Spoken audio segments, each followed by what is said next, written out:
Sir இந்த அரசியல்ல வந்துட்டா வந்து நெறைய விஷயங்கள் பப்ளிக் ஆயிடும். லைக் அவங்க பெர்சனல் லைஃப், மேரேஜ் லைஃப்ப கூட கிரிட்டிசைஸ் பண்ணிட்டு இருந்தாங்க. அரசியல்னு வந்துட்டாலே உங்களுக்கு எல்லாத்தையும் எடுக்க ஆரம்பிச்சுருவாங்க. மேக்ஸிமம் என்னெல்லாம் ம். டேமேஜ் பண்ண முடியும், என்னெல்லாம் இமேஜ ஸ்பாயில் பண்ண முடியும்னு ஒரு விஷயத்த ஆரம்பிப்பாங்க.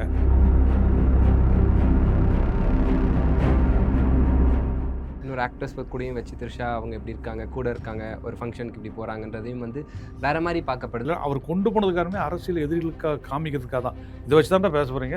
நாங்க ம். சேர்ந்து கல்யாணத்துக்கு போறோம். நீங்க இதுக்கப்புறம் என்ன பண்ண போறீங்க? பாப்போம் தான் கூட்டு போனது. பொது வாழ்க்கையில அவருடைய தூய்மை எப்படி இருக்கு? அவருடைய பணி எப்படி இருக்கு? அவருடைய நேர்மை எப்படி இருக்குன்னு நீங்க பேசுங்க. நம்ம அத பத்தி பேசலாம். பெர்சனல் லைஃப்ங்கிறது எல்லாருக்குமே சார் நீங்க அவர் கூட வொர்க் பண்றப்போ இந்த மாரி ஒரு பொலிட்டிக்கல் சைடு ஏதாச்சும் பார்த்தீங்களா? நான் கொஞ்சம் அத எக்ஸ்பெக்ட் பண்ணேன் அவரு.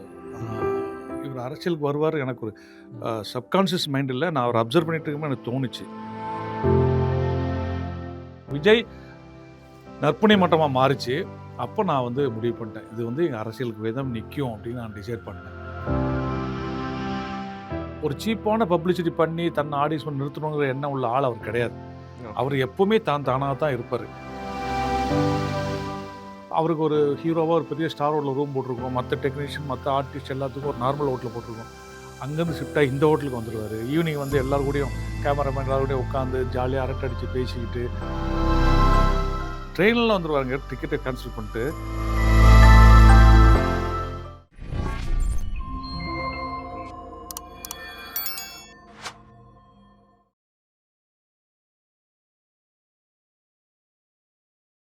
ப்ரோவோக் டிவி நேயர்கள் அனைவருக்கும் உங்கள் தனுஷின் அன்பான பணிவான வணக்கம். Welcome to our show. இன்னைக்கு என் கூட ஒரு சூப்பரான பெர்சன் தான் இருக்காரு.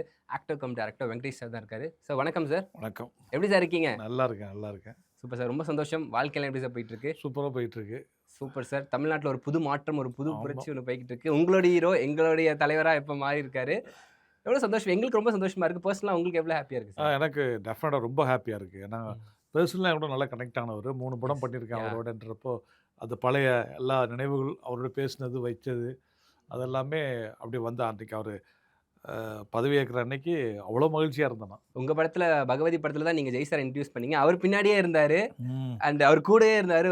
ஓடிட்டு அவர் பரபரப்பா எல்லாருடைய நிலைமையா அவர் இருந்துட்டு இருந்தாரு அந்த இடத்துல. ஸோ அது பார்க்குறப்போ உங்களுக்கு எப்படி சார் இருந்துச்சு? இல்ல ரொம்ப சந்தோஷமா இருந்தது. அதாவது ம். பகவதி படம் ஷூட்டிங் நடக்கிறப்போ, இல்ல அந்த கதை பண்றப்பவோ, இந்த நிகழ்வு நடக்கும்னு யாருமே எதிர்பார்த்திருக்க மாட்டாங்க. எனக்கும் தெரியாது. அதுல வந்து தம்பியா நடிச்ச அந்த ஜெய் வந்து ம். இன்னைக்கு ஃபங்ஷன்ல வந்து கிட்டத்தட்ட ஒரு தம்பி மாரி யாஹ்! ஓடி ஆடி ஓடி வேலை செஞ்சது, மேடையில பின்னாடியே நின்னது, ம். அதெல்லாம் பார்க்கும்போது அ ரொம்ப ரொம்ப சந்தோஷமா இருந்தது. ம். எல்லா காரியத்துக்கும் பின்னாடி ஒரு விஷயம் ம். இருக்குது அப்படிங்கிறது, இவங்களுடைய அந்த நட்பும், அந்த அந்த அவரு அந்த குடுத்த அந்த டெடிகேஷனு, அதெல்லாம் நம்ம பார்க்கும்போதுல ரொம்ப ஹேப்பியா இருந்துச்சு. அதுவும் இவரு இந்த பாஸ கையில வச்சுட்டு உள்ள ஓடுனாரே, ஆ. அதெல்லாம் வந்து அவ்வளோ நல்லா இருந்துச்சு பார்க்கறதுக்கு. அண்ட் அவரு பிரச்சாரமும் பண்ணாரு. லைக் ஆமா. அவர் அதுவும் அந்த கட்சிக்காக தேவைக்கு துண்ட துண்டு போட்டுலாம் போட்டுக்கிட்டு பண்ணாரு. சூப்பராவே அது பார்க்கறதுக்கு நல்லா இருந்துச்சு. கிட்டத்தட்ட ரிசெம்பிளன்ஸ் வேற அப்படி இருக்குமா, ஆ. அதனால இவரு வந்து அப்பதான் ஒரு இன்டர்வியூல அவரு குடுத்திருந்தாரு. இந்த மாரி அன்னைக்கு எனக்கு திடீர்னு மொத நாள் தான் ஃபோன் பண்ணி கேட்டாங்க. ம். நாளைக்கு ம். அவருடைய தொகுதியில நீங்க வந்து பிரச்சாரம் பண்ணணும். அவரு வேற ம். ஒரு ம். தொகுதிக்கு போறதுன்னு கேட்டாங்க. சந்தோஷமா போயிட்டு வந்தேன் அப்டின்னாரு. நல்லா இருந்துச்சு. அதான் விஜய் சாரும் சொல்லியிருப்பாரு. நான் அங்க ம். இல்ல ஜெய் போறானான்னு கேளுங்கன்ட்டு. அண்ட் அவர் அரசியலுக்கு வரப்போறான்னு சொன்னோனே 3-3ல இருந்து ஓப்பனா யாருமே நெறைய பேர் சப்போர்ட் பண்ணல. ஒரு சில பேர் தான் சிபி சக்ரவர்த்தி ஆகட்டும், அதுக்கப்புறம் இவர் சப்போர்ட் பண்ணிட்டுருந்தாரு. அண்ட் பதவிக்கு வந்ததுக்கு அப்புறமேட்டு எல்லாருமே ட்வீட் போட்டு வாழ்த்துக்கள் தெரிவிக்க ஆரம்பிச்சுட்டாங்க. ஸோ இத எப்படி சார் நீங்க பார்க்குறீங்க? இது எதிர்பார்த்த ஒரு விஷயம் தானே. எப்பவுமே நான்லாம் ம். வந்து முன்னாடியே ம். என்னுடைய சேனல் மூலமாவே நான் வந்து பண்ணியிருக்காங்க. அவருக்கு பண்ணிக்கிட்டு இருந்தேன். ம். பட் ஆஃப்கோர்ஸ் நான்லாம் வந்து அவரோட 3 படம் பண்ணியிருக்கேன். பெர்சனலா கனெக்ட் இருக்குன்றதால ம். நான் அவருக்கு சப்போர்ட் சொல்லிட்டு தான் நான் பண்ணேன். எனக்கு வந்து அவர ஓகே. அரசியல் தாண்டி எனக்கு அவர பிடிக்கும். அதனால நான் ம். அவருக்கு சப்போர்ட்டா அந்த வீடியோஸ் போடுறேன்னு சொல்லி நான் போட்டுக்கிட்டு இருந்தேன். ம். ஆனா அப்பவே எனக்கு தெரியும். இது வந்து இந்த எலக்ஷன் ரிசல்ட் வந்ததுக்கு அப்புறமா அ இந்த மாரி ஒரு ட்வீட்ல நெறைய பேர் போடுவாங்க, போய் பாராட்டுவாங்க, பொக்கே குடுப்பாங்க. ஆ. அப்புறம் வந்து பெரிய சாதனை எங்க பண்ணியிருக்காரு. விஜய் எங்க எங்க அப்படி அதெல்லாம் நடக்கும் அப்படின்னு நெனச்சேன். அதே மாரி நடந்துச்சு. இன்ன வரைக்கும் போயிட்டு தான் போயிட்டு தான் இருக்கிறாங்க. இருக்காங்க. இப்போ கூட ரீசென்ட்டா வந்து ம். வெங்கட் பிரபு அவர் போய் பார்த்துட்டு வந்திருக்காரு. அண்ட் இன்னைக்கு நெறைய அதான் பேரு. எனக்கு ஒரே ஒரு என்னன்னா, ம். இன்னைக்கு போய் பார்த்து பொக்கே குடுக்குற எல்லாருமே, ம். அன்னைக்கு ஒரு ட்வீட் பண்ணியிருந்திருக்கலாம். எஸ். அ வரவேற்று ஒரு அவங்களுக்கெல்லாம் என்னன்னா, ம். ஒரு உள்ளுக்குள்ள ஒரு சின்ன டவுட் இருந்திருக்கு. ம். ம். ஒருவேள வரலைன்னா, அப்புறம் நம்ம சப்போர்ட் பண்ணணும்னு சொல்லி நாளைக்கு நமக்கு எதுவும் பிரச்சனை ம். ம். ஆக இங்க எல்லாமே வந்துன்னா ஒரு சர்வைவல் பேஸ் பண்ணி அப்படியே தான் இருக்காங்க ம். தெளிவா தெரியும். பட் அத நம்ம ஒண்ணும் சொல்லவும் முடியாது. அது இயற்கையும் கூட. ஸோ நீங்க எப்ப சார் பார்க்க போறீங்க? இல்ல நான் அவர்ட்ட அப்பாயின்ட்மென்ட் கேட்டிருக்குது. ம். குடுக்குறோன்னு இருக்காங்க.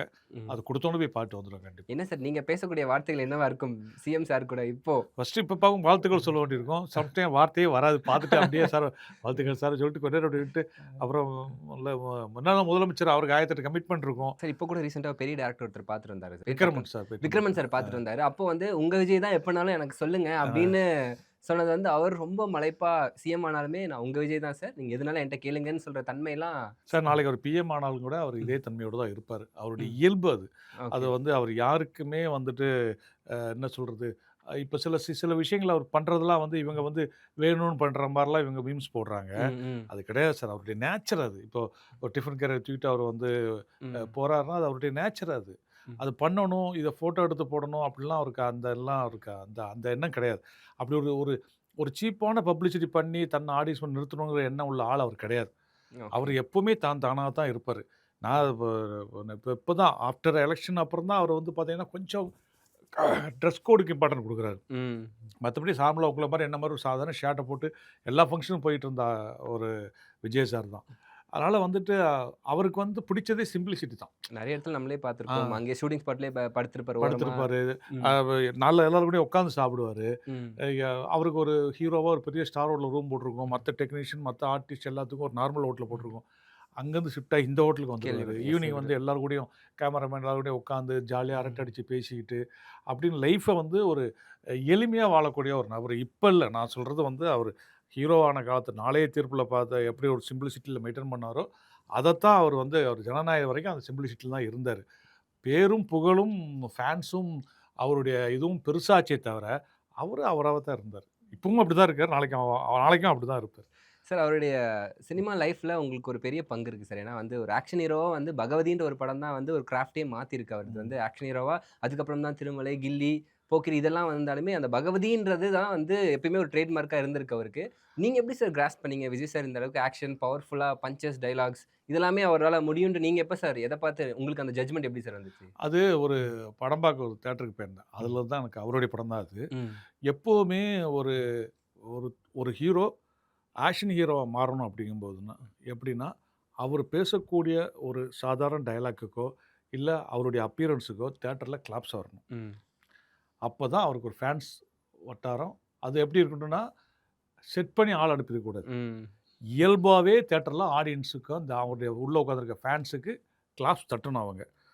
ஜென்ரலா. ம். ம். இப்போ ஃபேன்ஸ வந்து நம்ம வந்து ஒரு ஃபேன்ஸ நம்ம உள்ள அனுப்பி கைத்தட்ட வைக்கிறது மிஞ்சி போனா ஒரு 3 நாளைக்கு தான் பண்ண முடியும் நீங்க. 3 நாளைக்கு ஒரு நாளைக்கு 3 ஷோ, 4 ஷோ வச்சா கூட 12 ஷோவுக்கு பண்ண முடியும். அதுக்கப்புறம் அது வந்து பண்ண முடியாது. ம். பட் உண்மையான ஃபேன்ஸ் வந்துட்டாங்கன்னா, அந்த 5வது நாள், 6வது நாளும் அந்த கிளாப்ஸ் இருக்கும். ஓகே. அப்படி நான் வந்து ஒரு படம் வந்து கமலா தியேட்டர்ல பார்க்க ம். போயிருந்தேன். அதுல நான் பார்க்க போன படம் ஒரு ஜென்ரலான ஒரு படம் பார்க்க போயிருக்கேன். ம். அதுல இன்டர்வல்ல ஒரு படத்துடைய ட்ரெய்லர் போடுறாங்க. ம். அத விஜய் சார் பண்ணின ட்ரையல். ம். அந்த ட்ரெய்லர்ல அவர் பேசுற ஒரு டயலாக், ஒரு சிகரெட்ட பத்த வச்சுட்டு அவர் பேசுற ஒரு டயலாக்கு கிளாப்ஸ் வந்துச்சு. Whole theatre. எந்த படம் சார்? அத சொல்லுங்க. ஷாஜகான் அப்படின்னு ஆ. ஒரு படம். அதுல ம். வந்து அவர் அத வந்து இன்டர்வல்ல ஒரு ம். பேசுற டயலாக் படத்துல ட்ரெய்லர்ல அ, வரும். அ. அந்த டயலாக்கு ஹோல் தியேட்டர் கிளாப்ஸ் அடிக்குது. அது ஒரு லவ்வர்ஸ சேர்த்து வைக்கிற படம்னு சேர்த்து நெனைக்கிறேன் அது. யாஸ். ம்.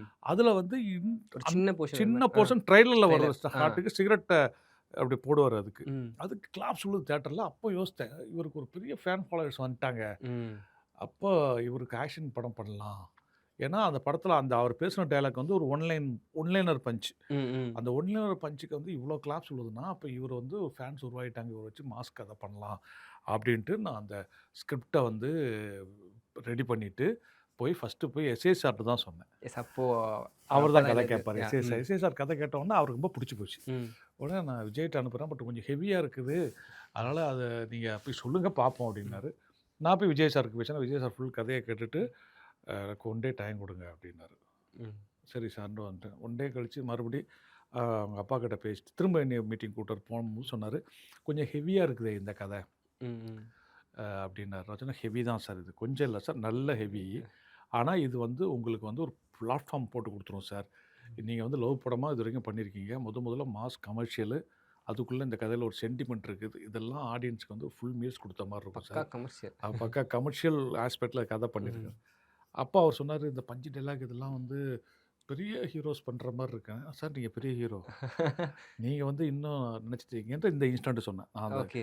படம் பார்த்து கமலா ம். தியேட்டர்ல அந்த படம் அந்த பார்த்தேன். டயலாக் ஞாபகம் இருக்கா சார்? அந்த ஒன்லைன் டயலாக்? ஞாபகம் இல்ல. அந்த டயலாக் ம். வந்து ஏதோ லவ் சம்மந்த பேஸ் தான் இருக்கும். ம், ம், அந்த டயலாக் நல்லா அந்த ஒன்லைன் அது ம், ட்ரெய்லர்ல வரும். படத்துல இன்டர்வல் கிட்ட வரும் அது. ம், ரயில்வே ம். ஸ்டேஷன்ல பேசுவாரு அது. ஓகே. அப்போ நான் சொன்னேன், "இல்ல சார் உங்களுக்கு இந்த மாரி ஒரு ம், ட்ரெய்லர்ல பார்த்தேன். கிளாப்ஸ் விழுந்துச்சு. ம், அது வந்து சாதாரண டயலாக் தானே சார். அதுக்கு எப்படி சார் ஆடியன்ஸ் கிளாப்ஸ் தட்டுறாங்கன்னா, ம், உங்களுக்கு ஒரு ஃபேன்ஸ் ஃபாலோயர்ஸ் உருவாயிருக்காங்க சார். அவங்க இந்த மாரி ஒரு படத்த எதிர்பார்த்துட்டு இருப்பாங்க சார். இது ம், குடுத்தாச்சுன்னா, இதுக்கப்புறம் நீங்க ஆக்ஷன் ஹீரோ தான் சார். இதுக்கப்புறம் நீங்க பண்ற ஆக்ஷன் படம்லாம் ஓட ஆரம்பிச்சுரும் சார். நீங்க பெரிய மாஸ் ஹீரோ ஆயிருவீங்க." இதான் அவரு வந்து ஒரு கட்டத்துல கன்வின்ஸ் ஆனாரு. ம். சரி பண்ணி பார்க்கலாமேன்னு சொல்லிட்டு தான் இந்த படம் பண்ணாரு. ஆனாலும் அவருக்கு உள்ளுக்குள்ள ஒரு சின்னதா தயக்கம். ஒரு தயக்கம் இருந்துச்சு. அதனால தான் அவர் உடனடியா வசீகரான்னு ஒரு படம் வச்சுக்கிட்டாரு. ம். பகவதிக்கு அப்புறம் வந்தது வசீகரா. ஓகே. அதுக்கப்புறம் தான் திருமலை வந்துச்சு.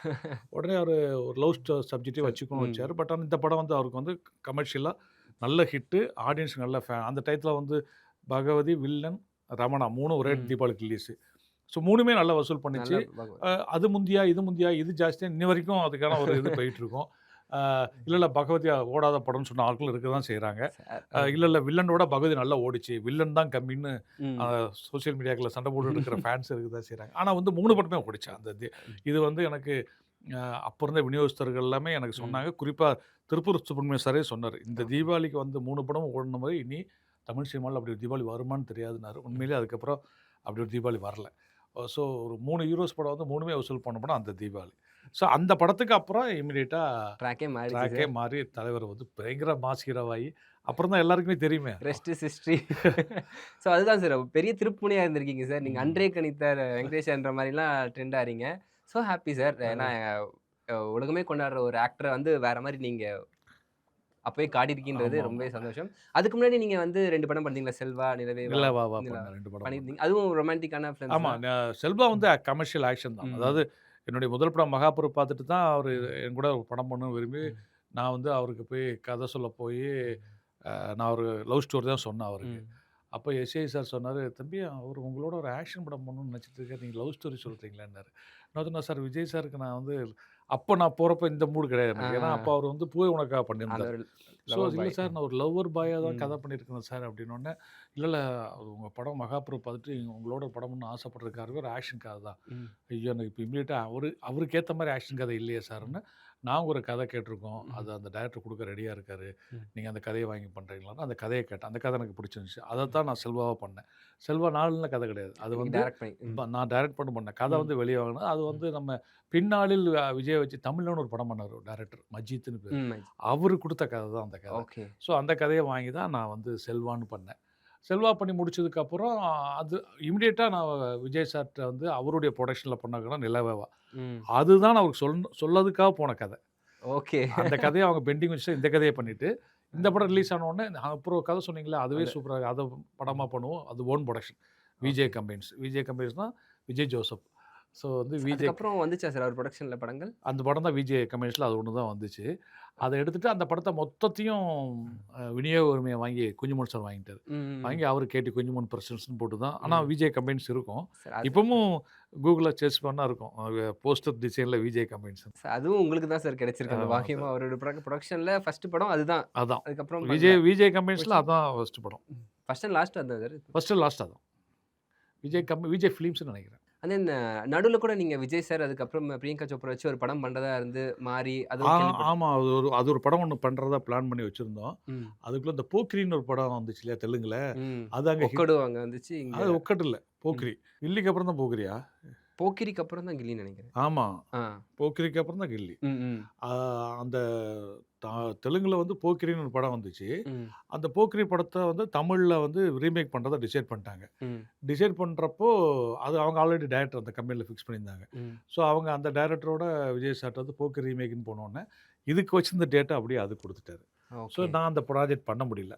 ம். அதுக்கப்புறம் அதுக்கப்புறம் அவர் கிராஃபிக் டைரக்டர்ஸ் எல்லாம் காம்பினேஷன் மாற, நான் அப்படியே அந்த ஸ்கிரிப்ட வச்சுட்டே காத்திருந்து ஒரு கட்டத்தில ம். வந்து இந்த கதைய இப்ப பண்ண முடியாதுன்னு சொல்லிட்டு, அந்த ஸ்கிரிப்ட தூக்கி ஓரம் வச்சுட்டு, நான் வேற படங்களுக்கு இயக்கத்துக்கு போயிட்டேன். ஸோ அதுக்கப்புறம் அந்த படம் பண்ணவே ஸோ முடியல. அவருக்கான அந்த ஸ்கிரிப்ட் இன்னும் அப்படியே இருக்கா சார்? அது தூக்கி ஆமா. அது இனிமே அது பண்ணவும் முடியாது. ஏன்னா, அது அதான். வந்து ஒரு அ. பெண் அரசியல்வாதிய எதிர்த்து அ அ போராடுற ஒரு இளைஞனுடைய கதை. கொஞ்சம் அரசியல் கலந்த ஒரு கதை. இப்ப அப்பவே இவரே அரசியல்வாதியா சிஎம் ஆயிட்டாரு. இனிமே அந்த கதையெல்லாம் படமும் வச்சுக்கூடாது. பண்ண படம் மாட்டேன்ட்டாரே சார். ஆமா. படம் பண்ண மாட்டேன்ட்டார்ல. ஆமா படிப்பான இருக்கிற கமிட்மெண்ட்ல பண்ணவும் கமிட்மெண்ட். முடியாதுல்ல.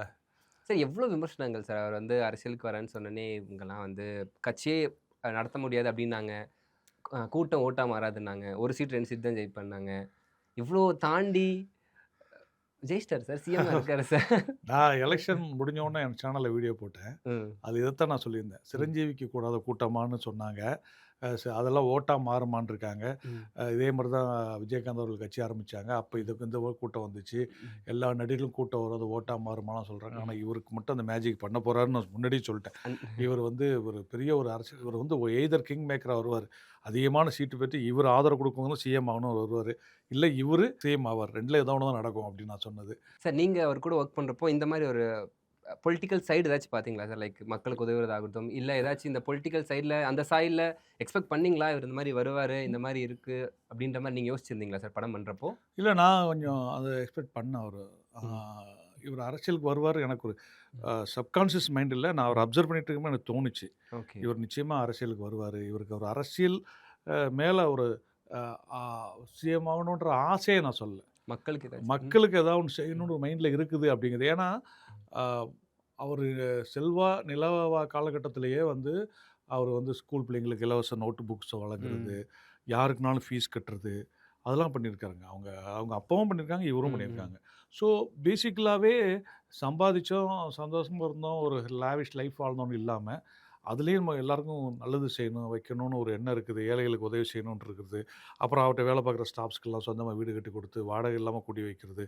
இதெல்லாம் அவர் பண்றாருன்றது நமக்கு தெரியும்போது, அ அவர் கல்யாண மண்டபங்கள்லாம் கட்டும்போது, கல்யாண ம். மண்டபங்கள்லாம் சினிமா சம்மந்தப்பட்ட மீட்டிங்க்குலாம் ஃப்ரீயா குடுப்பாங்க.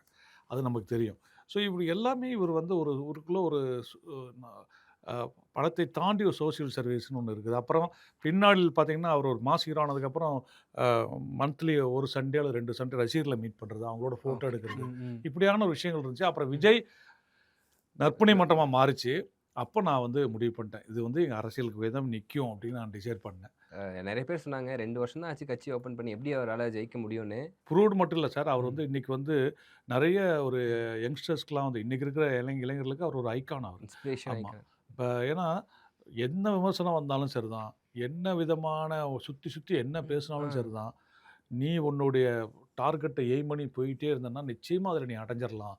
இது வந்து நாட் ஒன்லி நீ சிஎம் ஆறது மட்டும் இல்ல. லைஃப். நீங்க எனி ப்ரொஃபஷனலா இருந்தாலும், எங்க இருந்தாலும் சரி, நீங்க ஒரு உங்களுக்குள்ள எல்லாருக்குமே ஒரு ட்ரீம் இருக்கும் இல்லையா? ம். ஒவ்வொரு வெவ்வேறு எவ்வளவோ ப்ரொஃபஷன்ஸ் இருக்கு இன்னைக்கு நம்ம எஸ். நாட்ல. பல்வேறு வேலைகள்ல இருக்கக்கூடிய எல்லா யங்ஸ்டர்ஸுக்குமே, நீ ஒரு விஷயத்த முடிவு பண்ணிட்டேன்னா, அத நோக்கி நீ ஃபுல் ஃபோக்கஸ்ட்ல பண்ணா நீ அத அடைஞ்சிடலான்றதுக்கு, அவர் தான் சிறந்த ஒரு எடுத்துக்காட்டு. நடிகனாகவும். ஆரம்பத்தில அவர் நடிகரா நுழையும்போது, அவர பத்தி வந்த விமர்சனங்கள்லாம் பார்த்தீங்கன்னா, அப்பலாம் உங்களுக்கு தெரிஞ்சவே தெரிஞ்சிருக்காது. இதெல்லாம் ஒரு இந்த மூஞ்சியா? மூஞ்சிலாம் எப்படி? அப்படி ம். போட்டிருக்காங்க. அப்புறம் அப்பா டைரக்டரா இருக்கிறதால இவரெல்லாம் ஹீரோவா சைத்துக்குள்ள இப்படிலாம் ஒரு விமர்சனம் நான் படிச்சிருக்கேன். ஓகே.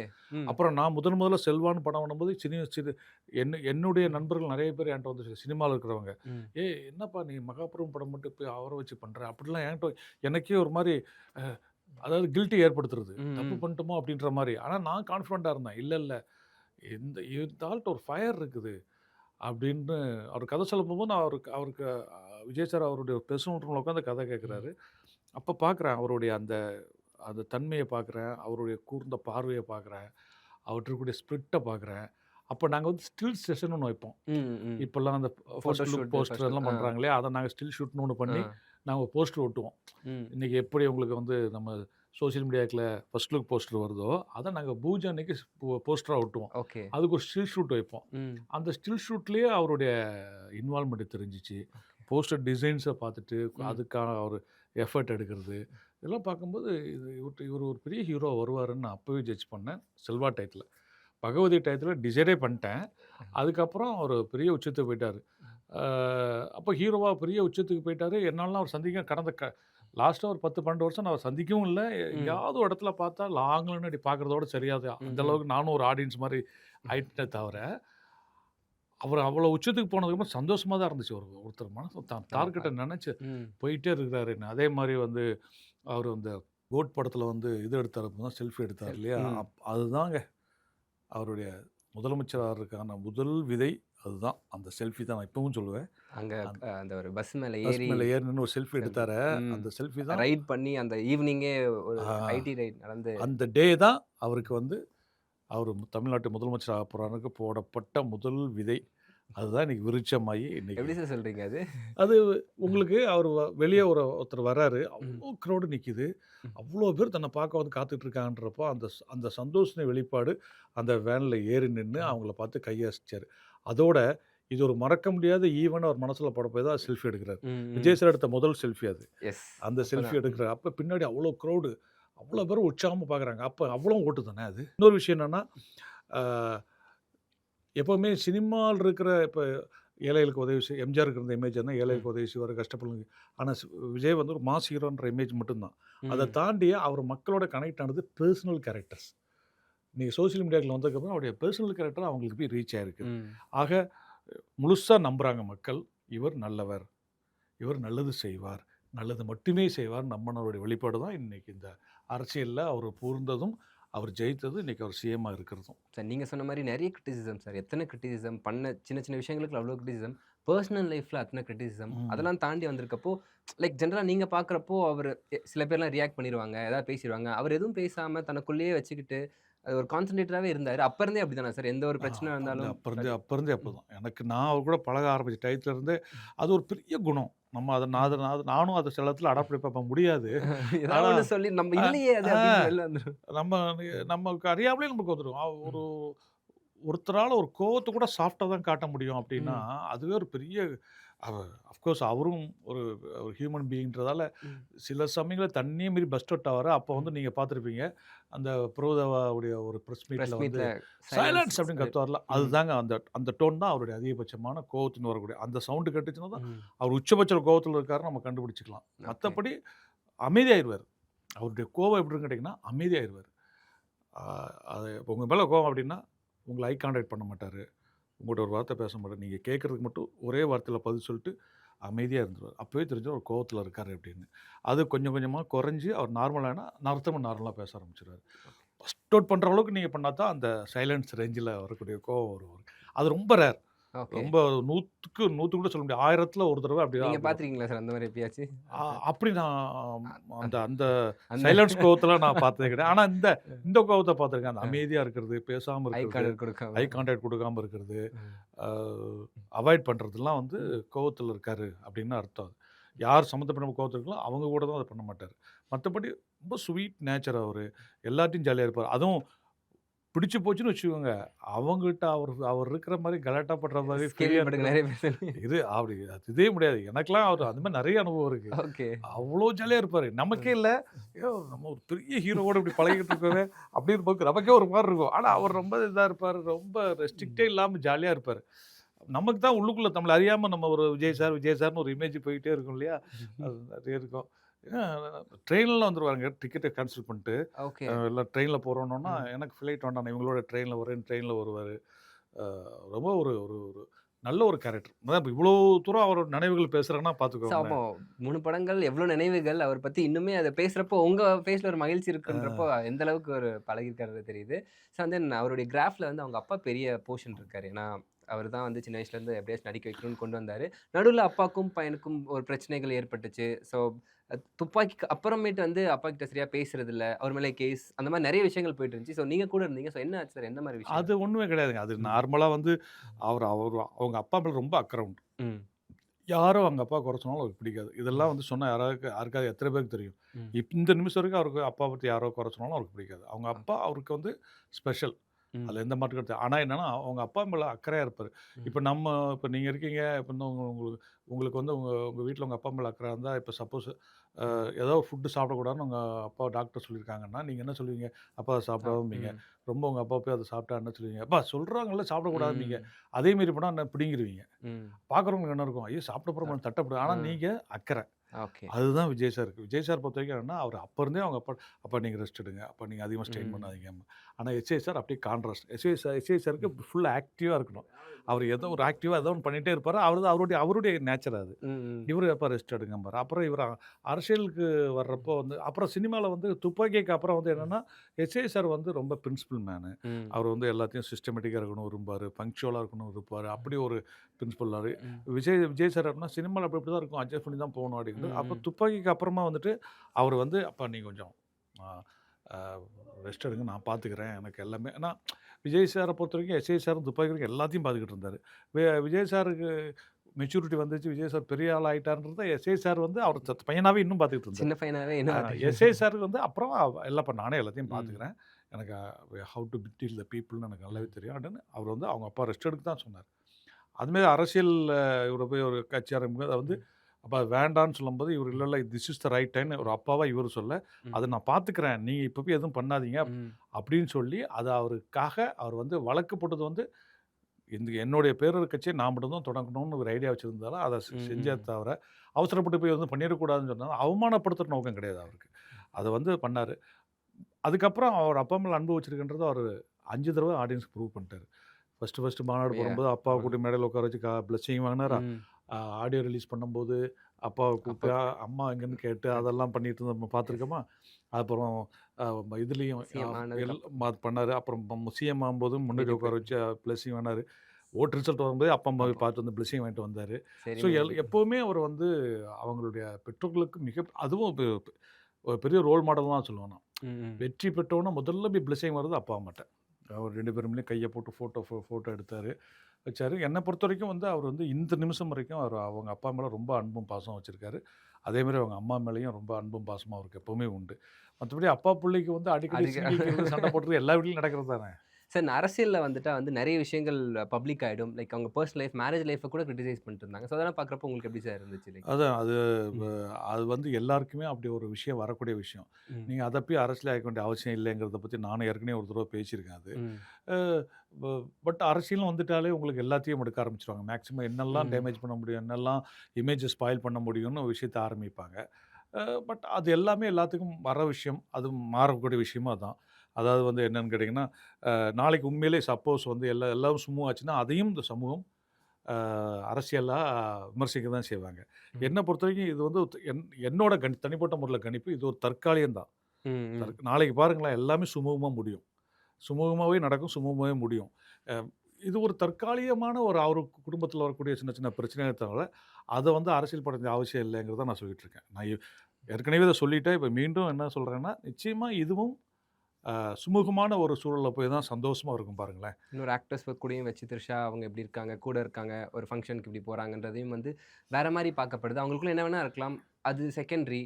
ஸோ இந்த மாரி பேசுறப்பலாம் இல்ல உங்களுக்கு அதான் நான் என்ன ம். சொல்றேன், ம். அது அவங்களுக்குள்ள ஒரு நல்ல நட்பு இருக்கலாம். ம். ஆ அத அத அத அத ஆ. ஏன் நீங்க அரசியல் பண்றீங்கன்ற ம். அரசியல் பண்றதுக்கு எவ்வளோ விஷயங்கள் இருக்கு இல்லையா? எஸ். அத விட்டுட்டு நீங்க வந்து அது வந்து என்னன்னா, அந்த நேரத்தில பிஃபோர் எலக்ஷன் வந்து அந்த ஓட்டெல்லாம் ஏதாவது குறைச்சு விட்டுறலாமா, பண்ணிடலாமான்னு பார்த்தாங்க. அதற்காக தான் உங்களுக்கு இதுதான் பிரச்சனைன்னா பார்த்துரலாம்னு சொல்லிட்டு அவங்கள கூட கல்யாணத்துக்கு போனாரு. ம். அப்புறம் வந்து அவருடைய ஃபேன்ஸே அதுக்கு சில பேர் கொஞ்சம் கண்டனம் சொன்னது தான் அவர் வந்துட்டு அதுக்கப்புறம் அவங்கள எங்கேயுமே இல்ல அவர் கொண்டு போனது காரணமே அரசியல் எதிரிகளுக்காக காமிக்கிறதுக்காக தான். இத வச்சு தான்டா பேச போறீங்க. நாங்க ம். சேர்ந்து கல்யாணத்துக்கு போறோம். நீங்க இதுக்கப்புறம் என்ன பண்ண போறீங்க பார்ப்போம் தான் கூட்டு போனது. ம். அதனால அவர் வந்து எதையுமே வந்துட்டு என்னன்னா, 2 விஷயம் தான். அமைதியா இருப்பாருங்க. அடக்கமா இருப்பாரு, அமைதியா இருப்பாரு. இல்ல நீங்க தொடங்கணும்னு முடிவு பண்ணிட்டா, இந்த தொடக்கத்தின் முதல் பாயிண்ட்டா அவர் தான் இருப்பாரு. சிஎம் ஓத் டேக்கிங் செரிமனில கூட வந்திருந்தாங்க. ஸோ அ அப்பயும் சொல்லிட்டு இருந்தாங்க. அது இப்போ ம். என்னன்னு கேட்டீங்கன்னா, உங்களுக்கான வெல் விஷர்ஸ் உங்களுக்கான நட்புகள் உங்களுக்கு வந்து ஒரு ம். 5 நண்பர்கள் இருக்காங்கன்னா, அதுல ஒரு நண்பர் முதன்மையா வச்சிருப்பீங்க. ம். அவங்கள தான் நீங்க கூப்பிடுவீங்க. நார்மலா சொல்றேன். ம். சரி அப்படி பார்த்தா நான் கேட்கிறேன். நான் ஒண்ணு கேட்கிறேன். ம். அவர வச்சு படம் பண்ண டைரக்டர்ஸ் கிட்டத்தட்ட 69 பேரு. ம். 69 பேர்லயும் யாரையுமே இன்வைட் பண்ணல. ம். அப்போ வந்து நாங்கலாம் எங்கள இன்வைட் பண்ணவே இல்ல. உங்கள படம் பண்ணது நாங்க ம். தான் உங்களுக்கு அப்படின்னு யாரும் நாங்க எங்களுக்கு தெரியும். அன்னைக்கு சிஎம்மா அவரு செரிமானி அந்த பதவியேற்கிற செரிமானி வரைக்கும் டென்ஷன் தான். அப்போ கடைசி நிமிஷம் வரைக்கும். ம். குறிப்பிட்ட சில பேர் மட்டும் தான் அவர் கூப்பிட முடியும். ம். எல்லாரையும் கூப்பிட முடியாது. சினிமால அவர் வச்சு படம் எடுத்த தயாரிப்பாளர் யாரையும் கூப்பிடல. ம். மத்த சக நடிகர்கள கூப்பிட்டார். முக்கியமான குறிப்பிட்ட சில பேர் மட்டும் தான் அவர் கூப்பிட்டுருக்காரு. ஸோ இதில யாரும் அவர் வந்து வருத்தப்பட வேண்டிய அவசியம் இல்ல. அந்த அப்பா, அம்மா, அப்புறம் தன்னோட நண்பர்கள் வட்டாரம், தமக்கு நெருங்கியவர்கள் மட்டும் நெருங்கிய கூப்பிட்டுருக்காரு. அ ஒரு ந என்ன சொல்றது? ஒரு இங்கிலீஷ்ல சோல்மேட்டும்பாங்க இல்லையா? அந்த ம். மாரியான ஒரு அ ஆண் நண்பர் இருந்தா தப்பு இல்லைன்ற மாரி, பெண் நண்பருக்கும் தப்பு இல்லையே! அத வச்சு நீங்க வந்து இது நிச்சயமா. பண்ணக்கூடாது. ம். அதனால அவங்க குடும்பத்தில உண்மையிலேயே நீங்க சொல்றபடி ஒரு பிரச்சனை ஏற்பட்டிருந்தா, அதுவா சரியா போகுது. அதுக்கு ஏன் அவங்க நீங்க பர்ஸ் போட்டு யா ஏன் கதறிட்டு இருக்கீங்கன்றது தான் என்னுடைய ம், ம். கொஸ்டினே. அத விட்டுருங்க. அது அவர் பெர்சனல் லைஃப். யாஹ்! ம். அவரு பொது வாழ்க்கைக்கு வந்ததுக்கப்புறம், பொது ஓகே. வாழ்க்கையில அவருடைய தூய்மை ம். எப்படி இருக்கு? அவருடைய பணி எப்படி இருக்கு? அவருடைய நேர்மை எப்படி இருக்குன்னு நீங்க பேசுங்க. நம்ம அத பத்தி எஸ். பேசலாங்க. பெர்சனல் லைஃப்ங்கிறது எல்லாருக்குமே அவங்க தனிப்பட்ட விருப்பங்க. அத பத்தி நம்ம வந்து இது பண்ண எனக்கு வந்து இப்படி இந்த ஃபுட் தான் இங்க தான் சாப்பிட இப்படி தான் பிடிக்குதுன்னா, அது நான் ஏன் நம்ம நீங்க சாய்ஸ் அது. எஸ். ஐய்யயோ! நீங்க வீட்ல அப்படிலாம் நான் சொல்லக்கூடாது. எனக்கு என்னுடைய தனிப்பட்ட விருப்பம் தானே அது. So all the best sir. Thank you. வெற்றி தேங்க் யூ நிச்சயம். So much. கான்ஃபிடென்ட்டா இருப்போம். Thank you. நல்லதே தேங்க் யூ நடக்கும். So much. வெற்றி நிச்சயம். கான்ஃபிடென்ட்டா இருப்போம்.